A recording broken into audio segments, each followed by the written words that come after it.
Oh my goodness. What a season. What an episode. Helly is back.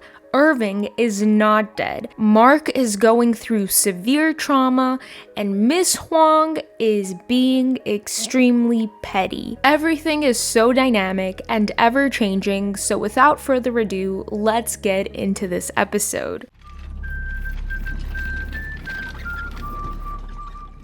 Episode 5, Trojan Horse, opens up with an unsettling sequence. A man pushing a trolley down the severed hallway, whistling the wreck of Edmund Fitzgerald. He stops at Optics and Design, where Felicia and another employee hand him a tray full of dental picks and surgical tools. He takes it and wheels straight into Experts Hall, the same place Audi Irving has been obsessively painting and where Gemma is. Meanwhile, Mark is home taking what appears to be post-reintegration medication. While doing this, he is on the phone with Devon, who asks him about Orpo, but he keeps his answers vague, claiming he fell off a rope. And he doesn't tell her about Ragabi or the reintegration, and Devon still believes he is trying to burn a message into his retina. Now, in that same scene, Ragabi shows up, and Mark is ready for round 2, but she hesitates, warning him that pushing too hard could be dangerous. At Lumon, Helena meets with Mr. Drummond and Natalie to discuss the fallout of Orpo, where her identity was revealed. They inform her that they haven't told James Eagan about what happened, and the board has decided that the best course of action is to return Helly to the severed floor because Mark's work on Cold Harbor, now 81% complete,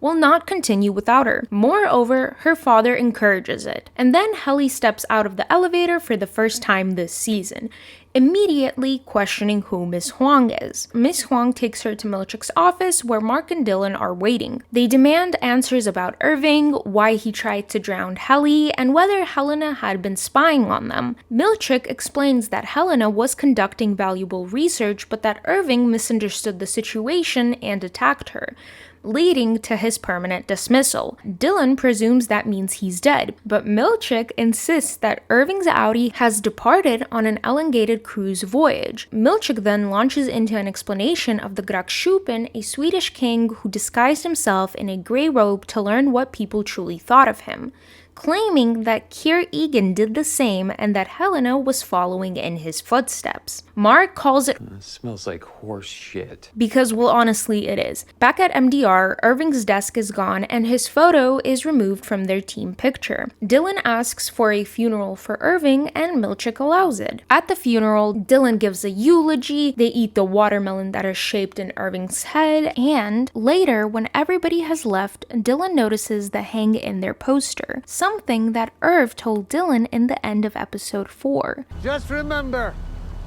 hang in there. And underneath it is a map drawn by Irving leading to the Exports Hall. Meanwhile, Milchick heads upstairs for his performance review with Mr. Drummond. While he's praised for his attendance and urinalysis, he's criticized for using too many big words, misusing paper clips, and most importantly, allowing the Orpo retreat to spiral out of control. Drummond reminds Milchick that Mark's completion of Cold Harbor will be one of the greatest moments in history, and that he must ensure no more errors. Milchick pledges to tighten the leash, and Drummond seems satisfied. Meanwhile, Nat's charm worked so well on Rickon that he's writing Lumon Innie propaganda while lying to himself that his compromised work will serve as a rebellion causing Trojan's horse. Devon knows it's garbage, we know it's garbage, and hopefully Rickon does too. He justified writing this book by simply not wanting to turn down the money or the notoriety. Now, Rickon likes to present himself as some enlightened life guru, but as it turns out, he's no different from everyone else, going against everything he preached in the UUR. And now it is evening. Irving's Audi, thank goodness he's alive, makes another call at the payphone before spotting Bert watching him from a car. Bert reveals that he was fired because his innie had unsanctioned erotic entanglement with another employee, though they never told him who. His husband Fields was suspicious when Irving showed up at their house at the end of season 1, and Bert kind of connected the dots and understood who his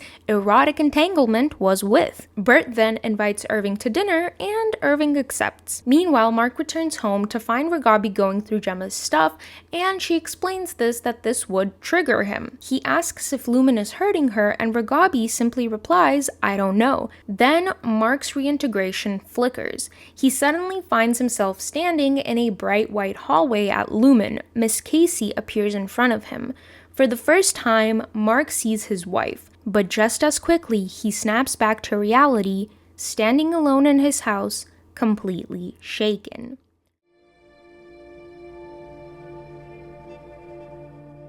This episode, my friends, the balloons are inflating and someone's got a needle. I really thought I did there something with that sentence.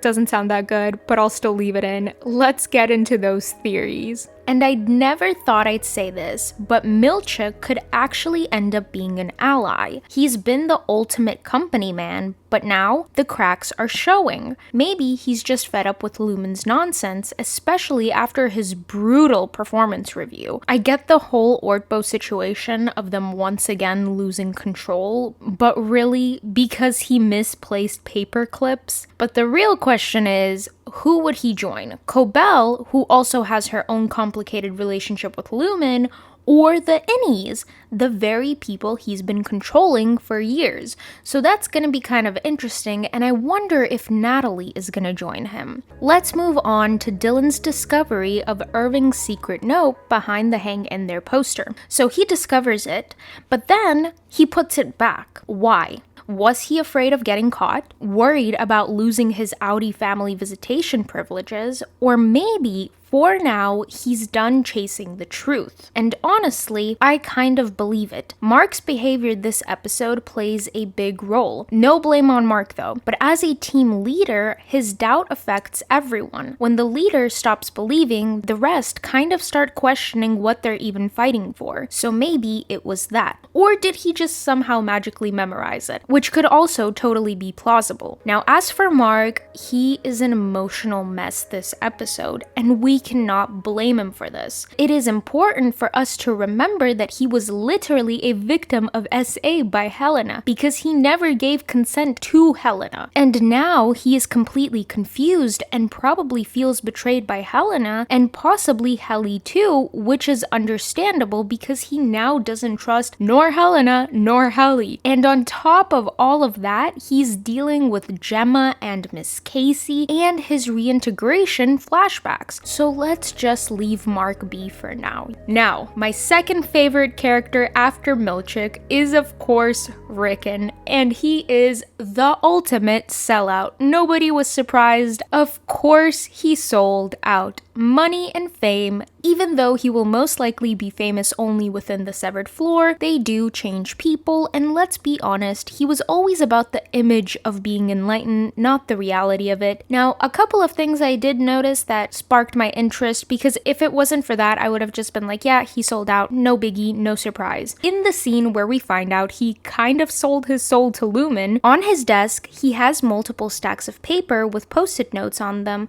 probably of the rewritten book. Now, my question is, could it be different versions of the UUR, or could it be for every branch within Lumon? And if that's true, then that opens up a Pandora's box of questions.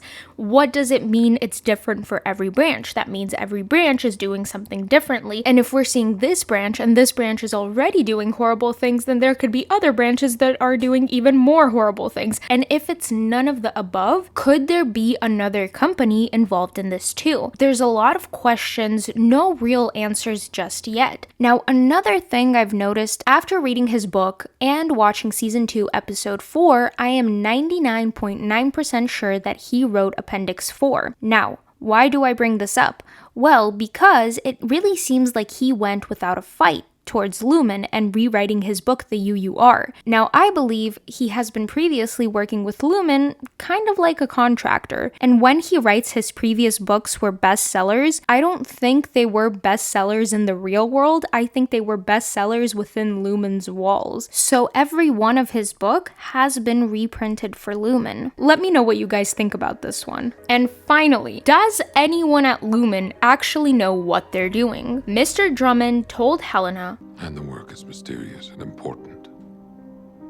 That phrasing is weird. It makes it sound like even Lumon's higher-ups don't fully understand what's going on. So do Natalie, Drummond, and Helena actually know what they're working on, or are they just blindly following orders? And finally, this theory is not my theory, but I found it to be very interesting and I added onto it. A Reddit user pointed this out, and I'm pretty sure a lot of you guys also pointed this one out in my comments down below. Water is everywhere in Severance. Lumon's logo is a water drop, the water tower in the parking lot, Harmony's paintings depict storms and hurricanes, the painting of Kier features a valley with lakes, Petey was in the shower when his nose started bleeding from reintegration sickness, the town is covered in snow, Devon's retreat was by a lake, Helly meets her father in the bathroom by a sink, Irving is supposedly on a cruise after his permanent dismissal, and the waterfall in episode 4. Now, water is often used in storytelling as a symbol of purity, healing, and rebirth, but it's also a mirror, reflecting both truth and illusion. If Severance is leaning into this symbolism, what does it mean? Could Lumon's true goal be more than just mental severance, which it probably is? Now, stay with me here. What if Cold Harbor is literally about reviving someone? Now, Mark's work on the file has been called mysterious and important, and we already know it's connected to Miss Casey Gemma. What if he's unknowingly playing a role in restoring her memories, helping her reintegrate in a way that's different from Ragabi's method? And then there's this bigger question. What if Lumon isn't just severing minds, but preserving bodies? If they're capable of controlling a person's consciousness with the flip of a switch, who's to say they aren't experimenting with physical preservation too? Maybe, hear me out, cryogenics. We've seen this strange recurring focus on water throughout the series, from Lumon's water drop logo to the snow-covered town to the way many major events, like Petey's reintegration sickness, seem to involve water. Could Lumon's employees actually be held in some sort of liquid-based preservation process? Could the severed floor be some kind of simulation running while their bodies are stored? And if so, how deep does this go? There are so many pieces moving now, and somehow I genuinely feel like we're still only scratching the surface. And that is it for today, my friends. Please remember, these are all just theories and questions. Please let me know what you guys think in the comments down below. I want to thank everyone for watching and listening to this video. Praise Cure. Until next time.